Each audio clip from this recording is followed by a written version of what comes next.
नमस्कार मित्रांनो, मी गौतम. 4-5 दिवसाच्या बॅक टू बॅक वर्क नंतर आणि इव्हेंट्स नंतर मी आज ऑफिसला फुल डे होतो. ऑफिसचे भरपूर काही काम माझे पेंडिंग होते, काही बिल्स बनवायचे होते, काही कोटेशन्स द्यायचे होते, क्लायंटसोबत मीटिंग्स होत्या, त्या सगळ्या आटपून घेतल्या होत्या आज मी.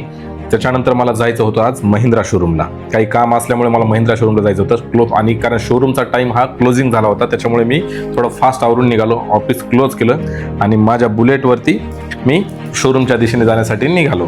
बुलेट मला फार जास्त आवडते मित्र, कारण काय की बुलेटवरती ड्राईव्ह करायला आणि बुलेट जे फील देते याच्या ड्राईव्हचा तो असम आहे. निसर्गाच्या सानिध्यात मी जालना रोडने पुढे पुढे गेलो.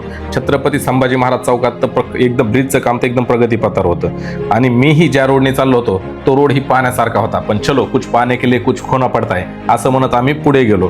पुढे पाहिलं असता की बीडकरांनी जे काय स्वप्न पाहिले चांगल्या रोडचं, मला वाटतंय ते नक्कीच आता पूर्ण होतंय. असं बोलत आम्ही निसर्गाच्या सानिध्यात महिंद्रा शोरूम जवळ पोहोचलो. शोरूम जवळ पाहिलं असता की शोरूम जवळ क्लोजिंग टाइम झाला होता, तरी पण खूप जास्त गर्दी होती. मध्ये गेले असता पाहिलं की सर्व गाड्या माझ्याकडेच पाहत होत्या असं मला वाटलं. माझं ज्यांच्याकडे काम होतं, जे सेल्स एक्झिक्युटिव्ह माझे मित्र अमन सर हे समोरच होते.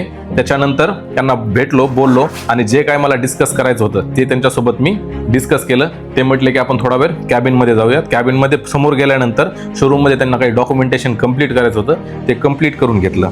नंतर काय मग आम्ही निघालो परत बीडच्या दिशेने वापस.